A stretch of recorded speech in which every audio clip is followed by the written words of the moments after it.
Today we are going to talk about anxiety disorders. We are going to start with normal anxiety again. I think we made that way to become anxious. If the lion would chase us and we are calm, we won't survive. And I think if you, on your wedding day, carry your wife across the threshold and you're not a little bit anxious, you won't be able to perform. So anxiety is normal. Anxiety is normal. We know you perform better and better and better as your anxiety go up. But at some stage you're pushed over the limit and your function will then drop. Anxiety is normal. Do not overdiagnose and do not overtreat normal anxiety. So the first two is that what we see in young children before the age of 6. And that would be the separation anxiety disorder, where the separation will cause a syndrome which is inappropriate for age, and selective mutism, again for that age in specific social situation.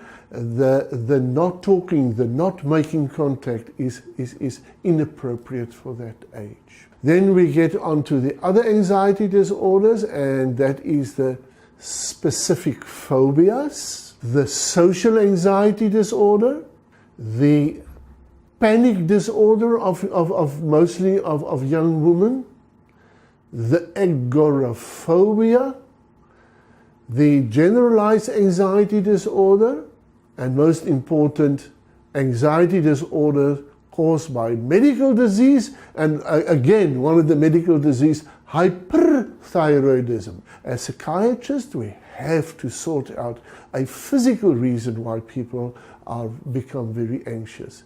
And then, of course, the last one in the anxiety disorders is the anxiety disorders by substance intoxication and withdrawal.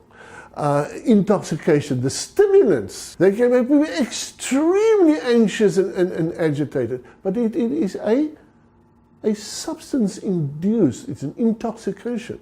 And then the last one is the alcohol withdrawal. If you see the Monday morning alcohol withdrawal and the sweatiness and the tremor, they present with anxiety. They are extremely anxious. It is an anxiety disorder caused by alcohol withdrawal. What is the epidemiology of anxiety disorders? Anxiety disorders are a very common disease. There's a lifetime prevalence, may happen within a life in 31% of females and in 20% of males. It's quite common. The lifetime prevalence of schizophrenia is 1%. It's within measured 12 months, 18% of the community will experience an anxiety disorder.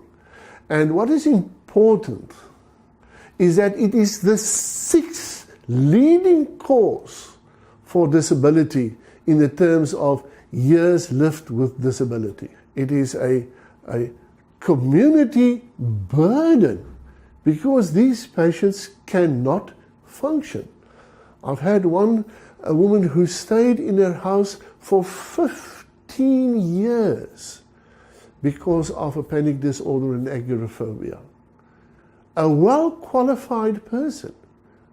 For 15 years, she never left her home. In once a week, she did run to the post box to get her letters and then jump back in her home.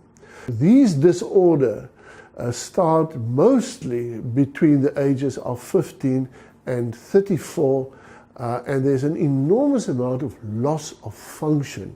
You do not live your talents. These are the people, and you will recognize them, with an ongoing fluctuating discomfort with the world and everyday scenarios. They are just anxious, they are worried, easily fatigued, poor concentration, restless, tense.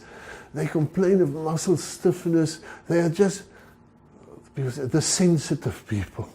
They are constantly worried and anxious. The symptoms are more than 6 months and there's a lifetime prevalence of 5%. It usually starts in adolescence and then develops in early adulthood, and then there is a fluctuating course of just these discomfortable people. They don't feel comfortable in their skins and they're always very anxious and worried.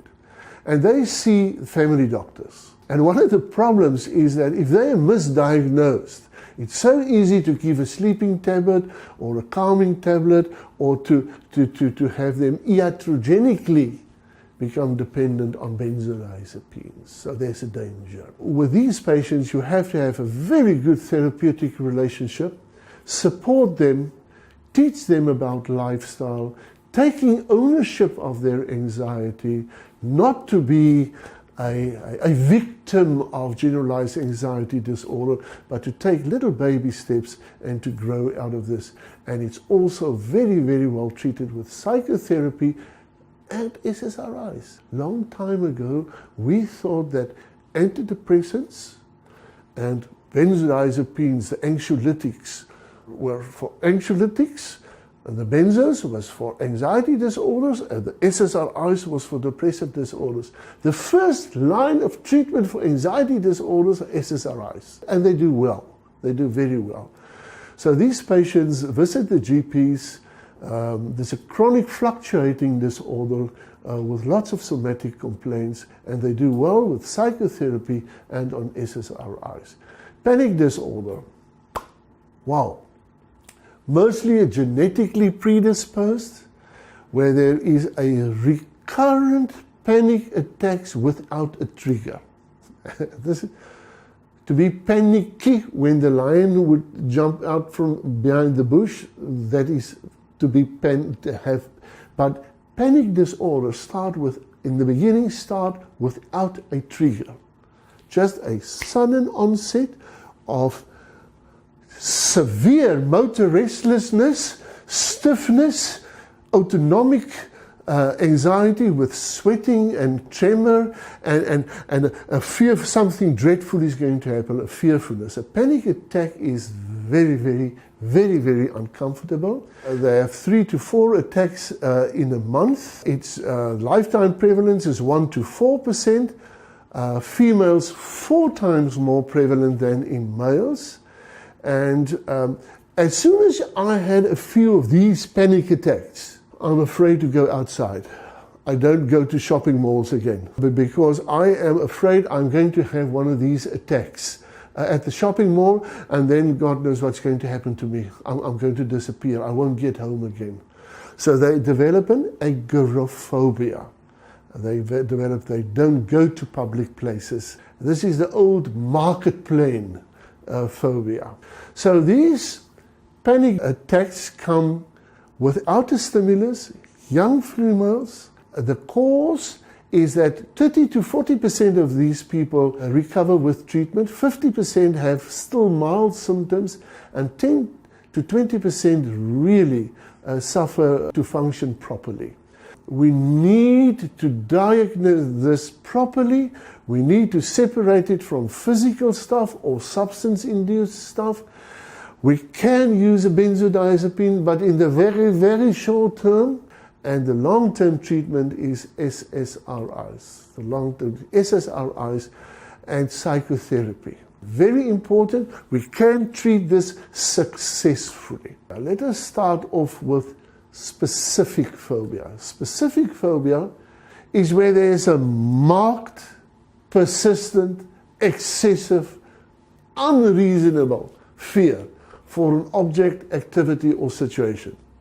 To get into a lift, afraid of heights. So the patient has insight into this irrationality of this fear. They don't want to be, they say, I know this is crazy. They have the insight into this, but they can keep their anxiety down by avoiding this activity, object, or situation. And if they are pushed into this, there's an intense fear that is an anxiety that is going to happen, and there's a loss of function. That is a specific phobia. Treatment, psychotherapy, and SSRI. Desensitization, and psychotherapy. Now we get to the social anxiety disorder. Now the social anxiety disorder is something else. This is individuals that fear social contact. They fear social contact. They feel they are being scrutinized by others. They fear that others will put them down, make nasty remarks. So they are fine. But within a social contact where they must interact with others, they develop a huge fear. I had a very, very successful businessman. He had to build in a shower in his office because in his being a leader of his business, he must interact with others. And he had to take 5 showers a day because every time he had interaction with others, it was a total disaster. Social anxiety is they fear the scrutiny of others and to be put down by others. And therefore, psychotherapy and SSRIs can do wonders for these people. This businessman is after 15 years still on his SSRI, and I wanted to stop it, but he said there's no ways you're going to stop it because I can now manage my social fear. Social anxiety disorder, they absolutely dread the scrutiny of others and fear of being humiliated. And this is a lifetime prevalence of 3 to 13%, and it has a chronic cause. And these people do extremely well on psychotherapy and on SSRIs. And we need to diagnose this because the cure is fantastic. Then we move on to other anxiety disorders. The first one that I want to just say 3 words on is adjustment disorders with anxiety. Young people, aged 12 to 22, they are not as complete as with their stress management and their coping skills as what I am at my age. They still struggle with everyday interaction. And at times when something bad happens to children or people between the age of 12 and 22, they have an overreaction to a stressor. An overreaction, and this overreaction can take the form of anxiety. It is very important that we recognize this as clinicians because this is the time where you can make a young person grow. If everything is hunky-dory, then you don't grow. God has made us to fall down and struggle to get up, fall down, struggle to get up. So an adjustment disorder is a stress-related disorder where there's an overreaction to a stressor, and this is beautiful time where you can teach people to grow and develop their skills.